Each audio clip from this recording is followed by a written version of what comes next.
other things that matter. Addiction and habituation, for one thing. We talked about substitutes and how many substitutes something has.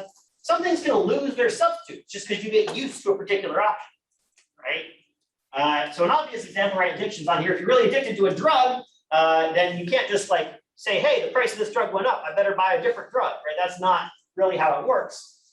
So you'll pay anything, right, if you're addicted. That's a very inelastic response. The price could double, triple, quadruple, and you would do everything you could to buy a similar amount of the drug and give up other things in your life instead. In a less intense example, let's say the newspaper, right? Let's say you're thinking about subscribing to a newspaper, and before you do it, they're the same to you. It doesn't really matter, right? They're all just newspapers out there. So Washington Post or Wall Street Journal or New York Times or whatever, they're all the same. But then you pick one, right? You pick one, you start reading it every day, you get it on your phone, like a little digest update, you read it through, you get used to it, you get used to the way they write, you get used to the crossword puzzle they have, you get used to whatever, right? Do it long enough, and suddenly you don't think of them as all being the same anymore, right? So let's say that the one that you picked was the New York Times, you start reading that for a year, you're like, okay, I'm used to this, this is the one that I'm used to, so now I like it better than the alternatives. Before you picked one, if the New York Times was twice as expensive as the other options, you wouldn't pick it. But now, if the New York Times doubled their price, you might still stick with it, right? Because you're just used to it. So the more habituated you are to a particular option, the less responsive you're going to be. Next, this is a big one too, time.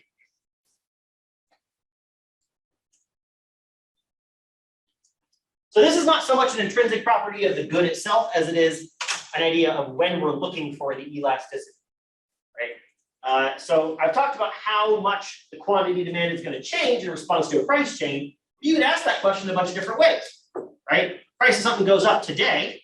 How many people are going to stop buying it today? How many people are going to stop buying it tomorrow? How many people are going to stop buying it in a week, in a month, in a year, and so on, right? You might expect to get different responses to each of those questions. Because sometimes it just takes a while to adjust to a change. So, for example, let's say that the price of new cars goes up as it is currently doing, right? So, what's that going to change about your behavior? Let's say you own a car, right? You own a car, price of new cars goes up, and you're like, well, I mean, I don't want to buy a new car now; it's really expensive. But you already weren't going to buy a new car for a while, right? If your plan was to buy a new car 5 years from now, and the increase in price, you're like, well, I'll wait 6 years from now instead, right? We're not going to notice anything changing about your behavior for 5 years. So if we ask the question, how have people responded to the increase in car price changes, right? We're going to get a different answer if we look tomorrow, or we're only going to see differences in people who were planning to buy a car tomorrow. We're going to see more differences once we look a month out, because that's going to include everybody who was planning to buy a car in the next month. A year out, everybody who's going to buy a car in the next year. 5 years out, everybody who's planning to buy a car in the next 5 years, right? So it takes time, even if people change their intentions immediately, the longer we wait, the more response we're actually going to see, right? So because of this, nearly all goods are more elastic in the long run. You give people more time to respond to price changes, they're going to do more responding. So let's keep talking about car prices, for example. So in the 1970s, the price of oil went way, way, way, way up, beyond what people were used to. From the point of view of today, it was still relatively cheap. I think it went up to like $1.50, and people were like, oh my God, yes. But the quantity didn't change much, the price went up, right? So this was the doing of OPEC nations who controlled a lot of the oil. Today, they control a much smaller portion of the oil, but they control a much bigger portion of it then, so they could really control the oil prices if they wanted to. I hit it before, we're going to talk about situations where the suppliers do have control of the price. Here's an example of that. So what happened? Price of gas went up, and now it becomes much more expensive to drive a car. Thinking about substitutes and complements, right? Gas and cars are complements. You have to have gas to use your car, and you have to have a car to have a need for gas, right? So price of gas goes up. You should want to drive less. However, a lot of that behavior is already baked in, right? You know, if you're commuting to work, you can't be like, well, the price of gas went up, I guess I'm going to stop going to work, right?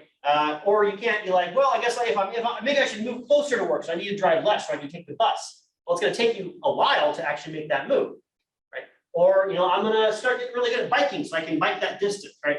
So whatever change you have in mind to respond to the increase in gas prices, we're not going to see you actually do it for a while. So even though this immediately created the incentive to find substitutes to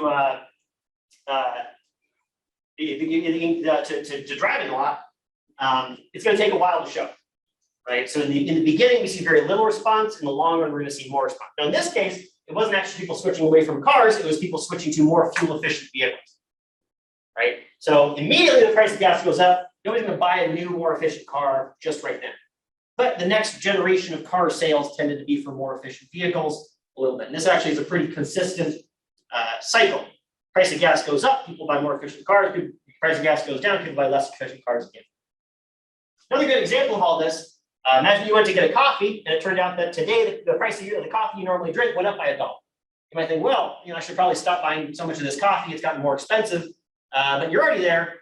You already plan to buy it. You probably buy it today, right? And you're probably in the groove of it, so you'll probably keep buying it tomorrow. But then eventually you'll find a new cafe that didn't raise their prices, or you're like, all right, I guess I only have to go out for coffee 3 days a week or something like that. And eventually you'll change your behavior, but it'll take a minute.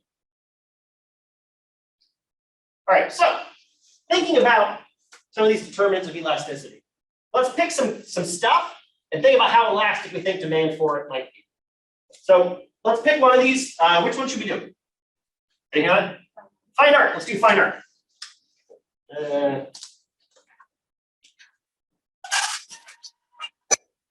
Fine art.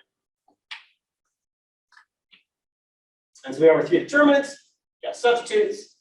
We have addiction and habituation, and we have time. Now, time one, we can't really, it's not really going to be a feature of fine art, right? It's going to be sort of how long we're waiting to see. That one's not going to make sense for this particular exercise.